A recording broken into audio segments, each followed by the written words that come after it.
On est bien, tout le monde se sent bien, on s'entraîne, on est serein et on a hâte de jouer le match.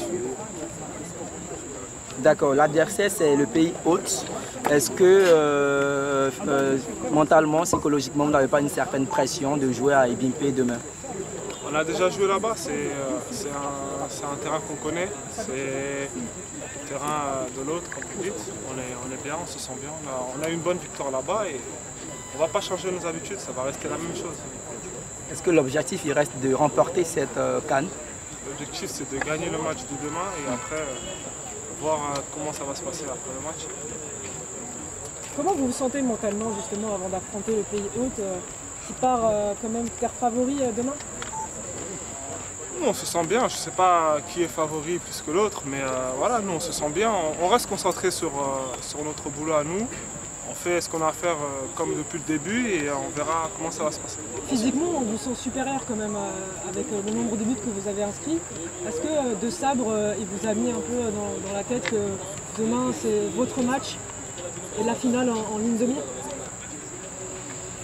Non, demain ça va être un match, je crois, un grand match parce que voilà, c'est des grandes nations aussi qui ont un palmarès. Donc la Côte d'Ivoire, ils sont quand même arrivés jusqu'ici, d'autres équipes ont été éliminées. Nous aussi on a fait notre chemin, donc ça va être un choc et je pense qu'on est tous prêts à ça.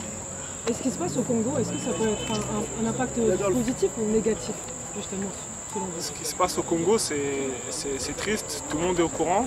Maintenant il faut qu'on prenne ça comme une revanche aussi, on se bat pour nous mais aussi pour eux et pour nos familles.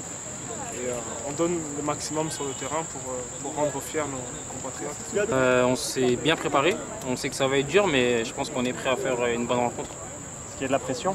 Bien sûr, comme c'est une demi-finale de Cannes, donc forcément il y a un peu de pression, mais une fois arrivé sur le terrain, il faut essayer d'évacuer cette pression et jouer notre football.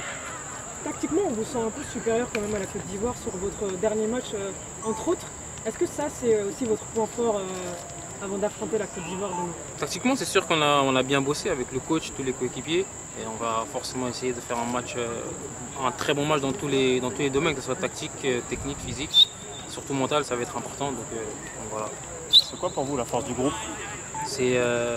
On est tous unis, je pense que c'est ça notre grande force, on est tous unis, qu'une personne joue ou ne joue moins, on est tous unis, on veut tous le même objectif et voilà, c'est ça notre force. Qu'est-ce que Chancel vous apporte dans le groupe? Qui ça? Chancel Mbemba. C'est notre capitaine, c'est un cadre de l'équipe, il a fait plusieurs compétitions, donc il nous apporte beaucoup de sérénité, beaucoup de bien et voilà. Est-ce que ce qui se passe au Congo aujourd'hui, ça peut vous transcender demain ou est-ce que ça peut aussi jouer à l'effet inverse, être négatif? Non, il faut que ça nous transcende, il faut que ça nous pousse vers le haut parce que c'est déplorable ce qui se passe là-bas. On est tous touchés par les événements qu'il y a là-bas. Et vraiment, on veut donner notre maximum pour pouvoir donner ne serait-ce qu'un peu de joie à ce peuple qui mérite vraiment d'être heureux. Et voilà, on dénonce vraiment ce qui se passe là-bas. Est-ce que vous avez des contacts avec des joueurs ivoiriens? Est-ce que vous savez un peu Moi oui, j'ai contact avec Singo, avec qui j'ai joué au Torino en Italie. On a parlé brièvement du match, mais sans plus. Ouais.